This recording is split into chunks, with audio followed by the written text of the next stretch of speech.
बता रहा हूँ वर्ड्स की, वर्ड सिलेक्शन की, ये सारी चीज़ें जो है ये बड़ी इम्पोर्टेंट है, ये आपके सीखने के लिए है कि आप खुद भी इन चीज़ों को एक्सप्लोर करें। जब आप लेटर लिख रहे होते हो तो लेटर लिखते वक्त आप लोग देखा करो कि मैं यहाँ पे और कौन सा वर्ड इस्तेमाल कर सकती, ठीक है। आपके पास वोकेबलरी जो है वो डिफरेंट वर्ड्स की वोकेबलरी होनी चाहिए। जैसे मैंने आपको यहाँ पे कमेंस्ड में मैनेज्ड बताया, ट्रीटेड बताया, ठीक है, ये सारी चीज़ें, ठीक है। अब यहाँ पे हमने क्या किया कि हमने जो चीज़ें हमारे पास थी, हमने उसके विजिट का बारे में बताया, विजिट के दौरान उसको एडमिट क्यों किया था वो बताया, उसके बाद जो टेस्ट हुए वो क्या बताया था, फिर लास्ट में जो जैसे कि इसको आप ऐड कर सकते हैं, जैसे किस चीज़ पे डिस्चार्ज हुई थी, she was discharge, discharge on, on, ठीक है, ऑन। तो ये ऑन, इन, एट, ये preposition जो है इस पे फंक्शन को थोड़ा सा रिवाइज कर लीजिएगा जिन लोगों के एग्जाम है, क्योंकि ये बहुत जरूरी चीज़ है। अगर आप ये सिंपल, ये देखिए ये वो मिस्टेक्स है जिन्होंने आपके 2 नंबर कम कर देने, ठीक है। ग्रामर के ना नंबर है लास्ट में, जो 6th हमारा पैरामीटर है ना जिससे हमें नंबर मिलते हैं, वो है ग्रामर। और ग्रामर की ये नंबर है 7 नंबर है, ग्रामर के कितने नंबर है, 7। फॉर एग्जाम्पल अगर उन्होंने 2 नंबर टेंस के रखे हुए हैं, 2 नंबर उन्होंने आर्टिकल्स के रखे हुए हैं, 2 नंबर उन्होंने प्रेपोजिशन के भी रखे होंगे, टेंस प्रेपोजिशन जो आप यूज करते हैं। तो अगर आपकी प्रेपोजिशन हर पैराग्राफ के अंदर गलत होगी, जैसे आपने ऑन, इन, एट, टू गलत लगाया होगा, फॉर, फ्रॉम, इन चीजों को आपने गलत लगाया होगा, सही नहीं लगाया होगा सेंटेंस स्ट्रक्चर के लिए, तो डेफिनेटली आपके 2 नंबर कम हो जाएंगे। और 2 नंबर कम होने का मतलब है आपके 20 नंबर, ठीक है। 2 नंबर तो वो जो है तो 38 में से कम होने हैं, लेकिन जो आपका वो स्कोरिंग है, जो 350 का टारगेट है, जो 300 का टारगेट है, अगर उसमें से 20 नंबर कम हो जाए तो सडनली आप बी से सी प्लस में आ सकती हैं, और सी प्लस में सी से आ सकती हैं। तो इसलिए मैं आपको बताना ही चाह रहा हूँ कि ये जो प्रेपोजिशन है इसको इतना लाइट ना लें, आर्टिकल्स है इनको इतना लाइट ना लें, थोड़ा सा इनके बारे में पढ़ लें, इनको रिवाइज कर लें कि ये कहाँ कहाँ पे यूज होते हैं। अगर आप कहते हैं तो कल तक मैं भी चले इसके ऊपर ना प्रेजेंटेशन एक बना के ना, स्पेशली प्रेजेंटेशन जो आर्टिकल्स होंगे और प्रेपोजिशन होगी इसके ऊपर मैं कल ना हम रोल प्ले से पहले, ठीक है, रोल प्ले से पहले ना हम कल इसके ऊपर बात कर लेंगे ताकि आप लोगों के लिए थोड़ा इजी हो जाए।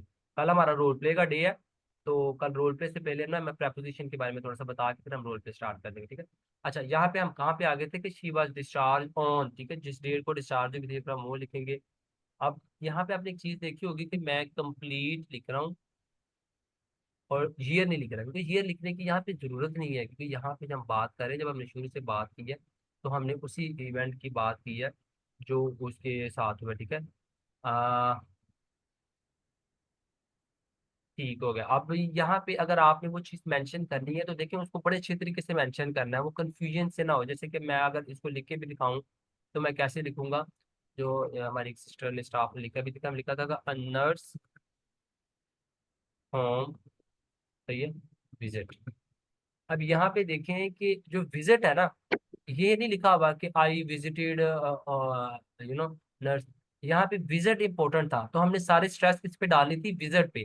कैसे लिखेंगे, ये passivise, a nurse home visit was arranged, ठीक है, अरेंज फॉर टुडे। अब ये देखिए यहाँ पे क्या हुआ है कि मैंने जो विजिट है उस पे स्ट्रेस डाली कि जो विजिट होना था वो था, और वो किस दिन होना था, वो आज ही होना था, ठीक है, वो भी मैंने मेंशन कर दिया। चलिए, तो ये भी आपका जो केस नोट था ठीक सिलेक्ट किया हुआ था आप लोगों ने, और इस तरह इसको आप एडजस्ट कर सकते थे, ठीक है। अब नेक्स्ट क्या आ जाना है आपका, कि आपका वो आ जाना है उसकी जो मेडिकल कंडीशन है, ठीक है। आपने वो जो उसकी, क्योंकि जनरल मेडिकल कंडीशन तो बतानी है, क्योंकि जो हार्ट से रिलेटेड, अगर डायबिटीज भी हार्ट को अफेक्ट करती है, हाइपरटेंशन भी हार्ट को अफेक्ट करती है, और सम हो जो अगर उसकी मेडिकल, क्योंकि हमने देखे हमारे जो राइटिंग टास्क था, हम राइटिंग टास्क को दोबारा से रिवाइज कर लें, तो उसने लिखा हुआ है कि आउटलाइन द केस, ठीक है, आउटलाइन द केस। और इसके अंदर जब प्लान के अंदर देखते हैं तो प्लान के अंदर लिखा हुआ है पेशेंट हिस्ट्री। तो जब अपनी पेशेंट हिस्ट्री लिखी गई है तो उस पॉइंट ऑफ व्यू से क्या हुआ, सॉरी, ये हाँ गया, चले गया।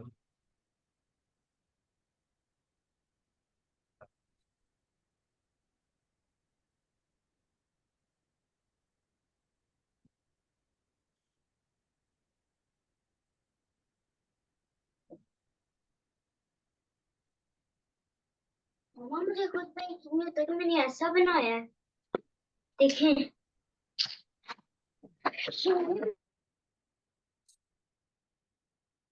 स्क्रीन शो हो रही है आपको?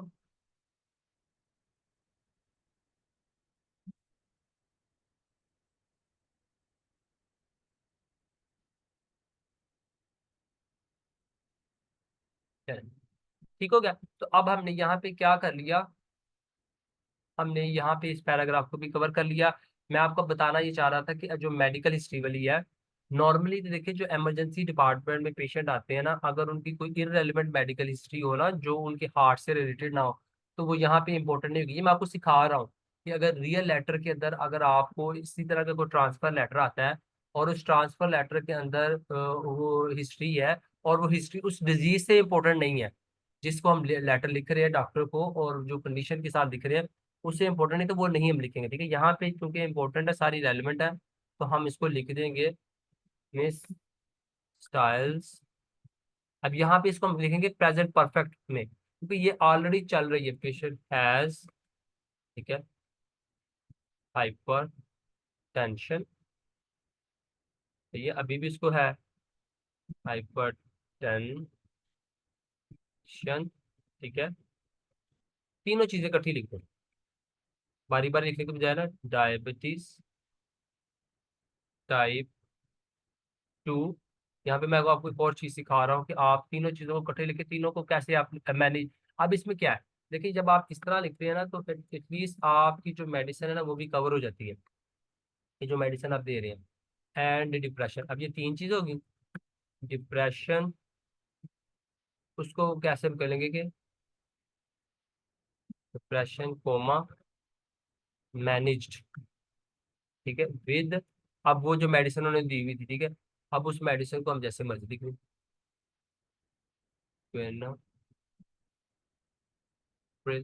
तो बेहतर तो ये होता है कि जब मेडिसिन उन्होंने दी हो ना, तो आप उन्होंने सेम टू सेम जैसे लिखी है ना, मैं तो यही कहता हूँ कि वो जो सेम टू सेम मेडिसिन उन्होंने लिखी हुई है ना, आप भी सेम टू सेम वैसे ही लिखें, कैपिटल स्मॉल जैसे उन्होंने करके लिखी हुई है।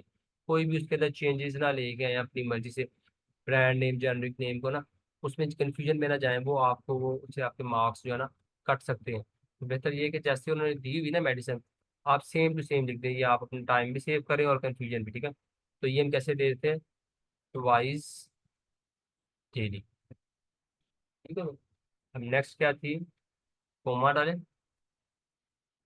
फिर आ जाता है मेट फॉर, मेट फॉर मिन, ठीक है। वही आगे उसका आगे आप ब्रांड नेम लिखें, डायबेक्स, ठीक है जी, 500 mg ट्वाइस, ट्वाइस आ डे, ठीक है। और एंड लास्ट में क्या थी, कौन सी रह गई थी, वो थी, अब आप देख सकते हैं कि इसके अंदर जो है ना, इसकी सारी मेडिसिन जो है ना कुछ डिफरेंट चीज़ों की भी है, ठीक है। तो आपने जब जिस तरह उसमें जितनी मेडिसिन उन्होंने दी हुई है ना, आप same to same step wise उनको लिख दें, इससे आपका वो सारे डिजीज के अंदर ही कवर हो जाएगी, आपको हर डिजीज की सेपरेट नहीं लिखनी पड़ेगी। अगर आप हर डिजीज की सेपरेट लिखते हो और बाय चांस आप कोई गलत लिख देते हो जो उस डिजीज की नहीं है, तो उससे क्या होगा कि आपके नंबर कट सकते हैं, ठीक है। आप इसलिए उनको इस तरह कंक्लूडिव लिख दो, उससे आपके नंबर नहीं कटेंगे, ठीक है। Brand name same to same, तो ये मैं लेटर से लिख के रहा हूँ 30 mg डेली। बस इतनी मेडिकल हिस्ट्री बहुत है, इससे ज्यादा कोई उसकी डिजीज जो पेरिकार्डाइटिस है, देख रहे हैं मेन क्या इसका प्रॉब्लम है, पेरिकार्डाइटिस, तो पेरिकार्डाइटिस से रिलेटेड इतनी उसकी मेडिकल हिस्ट्री जो है ना वो इम्पोर्टेंट है, इससे ज्यादा कुछ बताने की जरूरत नहीं है, ठीक है। तो अब नेक्स्ट वही हमारा रिक्वेस्ट पैराग्राफ, सिंपल आप उसको से लिखें, it would greatly appreciated, greatly appreciated if you, ठीक है, यू कुड। अब वो जो मेन उसकी जो हमारा वो टास्क है वो बिल्कुल परफॉर्म, जो उसने हमने उसके अंदर पढ़ा था, राइटिंग टास्क के अंदर जो हमारा राइटिंग टास्क था ना, अगर हम उसको देख लें राइटिंग टास्क के अंदर,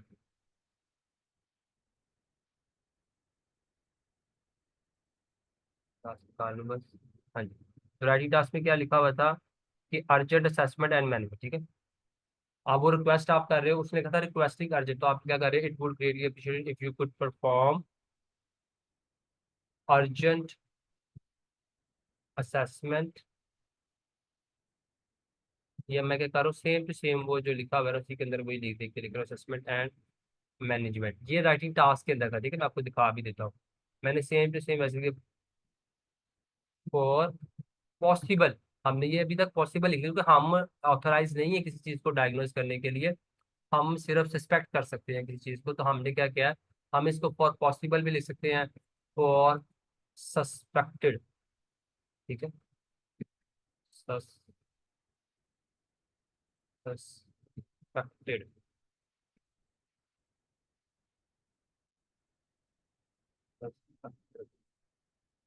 ठीक है, सस्पेक्टेड।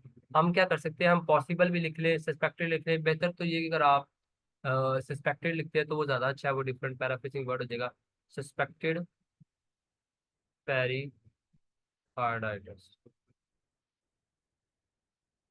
यहाँ पे क्या होगा कि हमारा जो लेटर है वो कंप्लीट हो जाएगा, पेरिकार्डाइटिस, ठीक है। अब यहाँ पे क्या होगा कि ये हमने रिक्वेस्ट कर दी, यही चीज़ हम उससे चाह रहे हैं, और हमारा उससे कोई उससे फर्दर कोई रिक्वेस्ट नहीं है कि उसको उसकी मेडिसिन का ख्याल रखे, उसका ये ख्याल रखे, ये सारी चीज़ें जो है ना इमरजेंसी डिपार्टमेंट के अंदर रेलिवेंट होती हैं। तो ये अगर मैं देखूँ तो मेरे कितने बनते हैं वर्ड काउंट,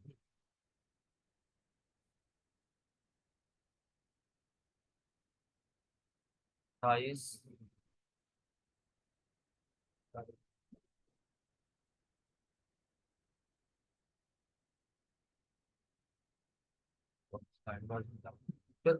राउंड अबाउट ये जो वर्ड्स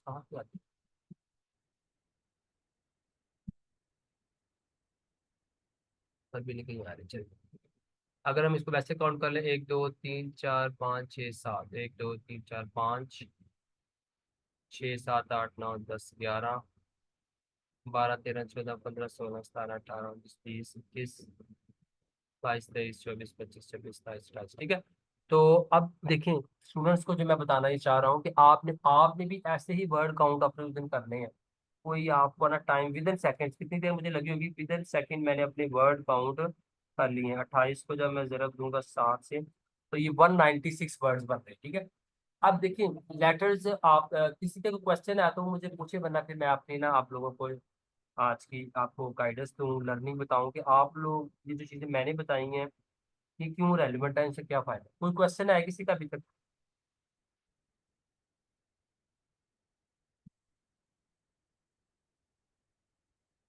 नहीं सर, प्लीज आप बताएं। अच्छा सुन, अब मैं बताता हूँ। देखिए आप लोगों ने देखा होगा कि हर जगह पे मेरे वर्ड्स कितने वो मैंने चुन चुन के लिखे, ठीक है। जैसे यहाँ पे इसको मैं और लंबा करके भी कई चीज़ों को लिख सकता था, लेकिन मैंने कंसाइज किया, मेरे जहन में मुझे पता था कि मैंने ये कितने हैं, 1 2 3 4। तो आप लोगों को सिखाने का मकसद है कि आप लोग भी जब आप प्रैक्टिस करते हो, और 20 से आप लोग को पता नहीं कि आपका पर्पस 25 से 30 के दरमियान होना चाहिए, ठीक है। आपका जो सेकंड पैराग्राफ है वो 50 से 60 के दरमियान होना चाहिए, ठीक है। आपका जो थर्ड पैराग्राफ है वो भी 50 से 60 के दरमियान होना चाहिए, ठीक है। तो कितने आपके वर्ड हो गए, 130 हो गए। रिक्वेस्ट जो है वो भी 40 से 50 के दरमियान थी, 190। तो इस तरह जब आप अपने पैराग्राफ को लेके चल रहे होगे, आप अपने, तो आपको क्या होगा कि जो आप लंबे लंबे सेंटेंस लिख देते हो, इररेलेवेंट इन्फॉर्मेशन को ज्यादा लिख देते हो, आपको जब आपने 5 मिनट आपको मिलते हैं ना राइटिंग टास्क के लिए, तो आपने क्या करना है कि अपने केस नोट सेलेक्ट करने हैं। वो जो केस नोट्स आप सिलेक्ट करते हो उसमें से आपने कुछ इन्फॉर्मेशन रखनी है रेलिवेंट, कुछ सेमी रेलिवेंट, कुछ इरेलीवेंट। इरेलीवेंट वो है जो लिखनी नहीं है, रेलिवेंट वो है जिसको इंपॉर्टेंस देनी है। फॉर एग्जाम्पल एक पैराग्राफ आपने आप एडमिशन लिख रहे हो, ठीक है। अब ये मेरा एडमिशन वाला पैराग्राफ था, अगर मैं आपके सामने उसके केस नोट्स को उस दिन से पढ़ूं, जो मेरे सामने आ जाए, हाँ ये देखिए, अगर हम इसके उस दिन विजिट को पढ़े तो इस विजिट के अंदर क्या क्या लिखा हुआ था, विजिट के अंदर वाइटल साइंस भी लिखे हुए थे, विजिट के अंदर ये भी लिखा हुआ था कि पेशेंट को ये जो है इसका हार्ट रेट इतना था, एच बी ये हुआ, इसका ई एस आर ये था, सी आर पी ये था, ठीक है, कितनी चीजें लिखी हुई हैं। और इस तरह अब देखिए, मैंने इन चीजों को जब हाईलाइट किया था, मैं आपके सामने पढ़ भी रहा था, मैं आपको बता भी रहा था कि मेरे लिए कौन कौन सी चीजें इंपॉर्टेंट है जो ज्यादातर पेरिकार्डिटिस से रिलेटेड होंगी, ठीक है, और जिसका कोई आउटकम होगा। दो चीजें मैंने आपको बताई थी, मैं आपको सिलेक्शन करने का तरीका बता रहा हूँ ताकि नेक्स्ट टाइम जब आप लेटर लिखें तो मुझे आपकी ये गलतियां नजर ना आए। आप केस नोट्स कैसे सिलेक्ट करते हो, फॉर एग्जाम्पल आपने किसी हॉस्पिटल के एडमिशन की हिस्ट्री लिखनी है, तो जो पेशेंट का जो लेटर आप जिसको लिख रहे हो उसके अंदर जो मेन प्रॉब्लम है आपको उसको ध्यान में रखना है। तो देखिए ये जो पैराग्राफ मैंने लिखा, जो आप लोगों ने भी लिखा, काफी अच्छा भी लिखा, लेकिन आप लोगों के जो ना वर्ड्स काउंट ज्यादा है सबके। अगर आप काउंट भी करोगे ना खुद से, जिस तरह मैंने आपको सिखाया, एक लाइन के वर्ड्स गिन के उसको मल्टीप्लाई करोगे सारे लाइनों के साथ जितनी आपने लाइनें लिखी हुई है, तो वो आप सबके 220 वर्ड से क्रॉस कर रहे हैं, ठीक है। सो अब आपको कैसे समझ आएगी, आप लेटर लिखते होगा तो नहीं हर चीज को गिन सकते, तो उसका आसान तरीका मैंने आपको क्या बताया है कि आपने रेलिवेंट इन्फॉर्मेशन ऊपर रखनी है, इररेलेवेंट। आज जिस तरह आप ये देखें, मैंने लिखा a nurse home visit was arrange for today. अगर मुझे लग रहा होगा कि यार ये मेरा पैराग्राफ ऑलरेडी 60 क्रॉस कर गया है, तो मैं क्या करूंगा, मैं ये लाइन भी क्या कर दूंगा, एलिमिनेट कर दूंगा, इसको लिखने की जरूरत नहीं है। अगर ये ना भी लिखूं तो ये तो बात क्लियर है कि मैं आज को इसको विजिट कर रहा हूँ, डिस्चार्ज में उसको विजिट बताया तो मैं आज विजिट कर रहा हूँ, ठीक है। ये बात बताने की जरूरत नहीं होती ना अक्सर, जब हम किसी पेशेंट को रेफर कर रहे हैं और मैं ये कह रहा हूँ कि आज उसको मैंने विजिट किया और मैं होम नर्स हूँ, तो ऑब्वियसली वो डिस्चार्ज के अंदर प्लान होगा तो मैंने बताया। लेकिन अगर आपके वर्ड्स काउंट कम लग रहे हैं आपको कि यार, फिर तो क्या होता है कि जो सेमी रेलिवेंट इन्फॉर्मेशन भी है आप वो भी ऐड कर सकते हैं, आप वो भी उसके अंदर ऐड करें ताकि आपके वर्ड काउंट्स कंप्लीट हो जाए। तो आज की ये टिप आपको याद रहेगी, स्पेशल टिप है ये आपको पता नहीं चाहिए कि आपने जो रेलिवेंट इन्फॉर्मेशन है वो ऊपर से शुरू करनी है पैराग्राफ के अंदर, जो सबसे इंपॉर्टेंट है, जैसे उसके अंदर उसकी डायग्नोज कैसी हुई थी, उसको ट्रीटमेंट क्या दी, ये इंपॉर्टेंट है ना। तो अगर हमारे वर्ड काउंट कंप्लीट हो रहे हैं, हमें लग रहा है कि यार मेरा सेकंड पैराग्राफ 50 वर्ड्स क्रॉस कर गया है, 50 60 क्रॉस कर गया है, जैसे ही आपका पैराग्राफ 60 क्रॉस करे ना सेकंड, समझ लें कि आप खतरे की घंटी में हैं। अगर आप उससे ज्यादा लिखते जाएंगे तो क्या होगा कि आप अपना जो है वो वर्ड काउंट, जो अगले पैराग्राफ है, जो आगे आपकी रिक्वेस्ट है, जो मेडिकल हिस्ट्री, वो खतरे में चली जाएगी। तो उसके अंदर भी अगर आप कुछ चीजें ज्यादा लिख दोगे तो फिर तो आपके 200 से डेफिनेटली क्रॉस करेंगे, और जैसे ही आप 220 क्रॉस करोगे आपके नेगेटिव मार्किंग शुरू हो जाएगी, आपके मार्क्स कटेंगे, क्योंकि आपने वो वर्ड काउंट का ख्याल नहीं रखा जो जनरल स्टाइल के अंदर एक एलिमेंट है, ठीक है। तो ये दो तीन चीजें हैं, एक आपने सेंटेंस लिखे, बहुत अच्छा लगा मुझे स्टूडेंट्स ने जो लेटर लिखा कि आप लोगों ने सीख लिया है कि अगर आप पास्ट में शुरू कर रहे हो तो पास्ट में ही लिखना है। आप एक छोटा सेंटेंस लिखते हो, अगर आपको लग रहा है कि आपका आइडिया कंप्लीट हो गया तो आप नेक्स्ट सेंटेंस स्टार्ट कर देते हो, जैसे मैंने आज आपको लिख के दिखाया। ये सारी चीजें हैं, इनको रिवाइज करें, ठीक है। ज्यादा से ज्यादा लेटर्स लिखें, एक ही लेटर को 2 3 दफा लिख लें, ठीक है, लेकिन टाइम प्रेशर के साथ लिखें। अब मेरी एडवाइस ये है कि जितने भी स्टूडेंट्स हैं ना सारे, आप टाइम प्रेशर के साथ लिखें। ये नहीं है कि अब आप लेटर लिखने बैठे हो तो आधा लेटर लिख लिया, फिर वो जाके मैं कोई काम कर रहा हूँ, फिर 2 घंटे बाद वापस आए, अब आधा घंटा लिख लिया, फिर मैं दो। ऐसे नहीं लेटर लिखना, लेटर लिखना है एक ही टाइम पे। आपने 5 मिनट अपने आप को देने हैं कि आप केस नोट सेलेक्ट कर रहे हो, उसके बाद अपनी पेंसिल पकड़ लेनी है, रफ सा स्केच बना लेना कि मैंने पहले पैराग्राफ के अंदर क्या लिखना है, दूसरे के अंदर क्या लिखना है, तीसरे के अंदर क्या लिखना है, और लास्ट में आप उसको वर्ड काउंट, जैसे मैंने आपको तरीका बताया, आप देख सकते हो कि जहां आपको लगे वर्ड काउंट ज्यादा हो रहे हैं तो वहां पे कुछ लाइन जो इररेलेवेंट इन्फॉर्मेशन है जो आपको लग रहा है। अब आप खुद मुझे बताओ कि पेरिकार्डिटिस इशू है, ईआर में आप भेज रहे हो, उस नर्स के लिए इंपॉर्टेंट है कि आज उसको नर्स को विजिट करवाना था, उसके लिए आप ऑलरेडी लिख रहे हो कि टुडे मैंने उसको विजिट किया, तो ये लाइन लिखने की जरूरत है नहीं है ना। लेकिन अगर आपके वर्ड काउंट कम हो रहे हैं, आपको लग रहा है 170 150 60 के करीब आ रहे हैं, तो आप क्या कर सकते हैं कि जो आपको सेमी रेलेवेंट इन्फॉर्मेशन लगती है जो आपने सिलेक्ट की हुई है वो आप लिख सकते हैं। चलो, एनी क्वेश्चन।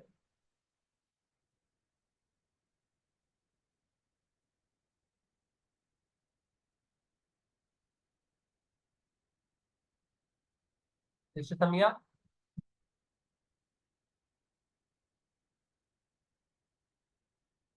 And sister रबीरा।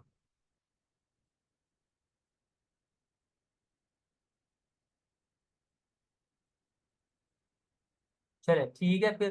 तो बाकी जो है ना इंडिविजुअली मैं देख लूंगा आप लोगों के साथ, अभी किसी से अगर मैंने सेशन लेना हुआ तो अब मैं फ्री हूँ। नेक्स्ट की कॉलेज जितने भी हैं वो मैं स्पेशली फोजिया के लिए आप सबसे रिक्वेस्ट करूंगा कि आप उनको अपना टाइम दें, और स्पीकिंग के लिए आप ज़्यादा टाइम लें, इसलिए 3 4 4 2 2 3 3 लोगों के साथ रोल प्ले करें ताकि वो आपके ज़्यादा इम्प्रूवमेंट आ जाए। जी सर ठीक है। तो सर मैं रिक्वेस्ट करनी थी कि प्लीज कल भी इस तरह ना एक डिटेल में कोई विजिट लेटर करवा दे एक और। विजिट लेटर जिसमें और मल्टीपल विजिट होते हैं। जी सर, चलो जिसमें 4 से 5 विजिट होते हैं, एक वो करवा दे। और परसों आपने ना डिस्चार्ज और डिस्चार्ज बैक करना है, इस तरह ना फिर तीनों जरा रिफ्रेश हो जाएंगे लेटर। चलो जी ठीक है, हम ना ढूंढ लेते हैं। अगर आपके पास कोई अच्छा लेटर पड़ा हुआ तो मुझे वो सेंड कर दीजिएगा, उसको मैं प्रिपेयर कर लूंगा। अदरवाइज जो मेरे पास तो मुझे मिल जाएगा लेटर, तो फिर वो मैं जो है ना आपके साथ हम हाँ कल हमने विजिट लेटर करना है और नेक्स्ट फिर डिस्चार्ज डिस्चार्ज बैक लेटर, ठीक है जी। ठीक है। चलो हैव अ नाइस टाइम।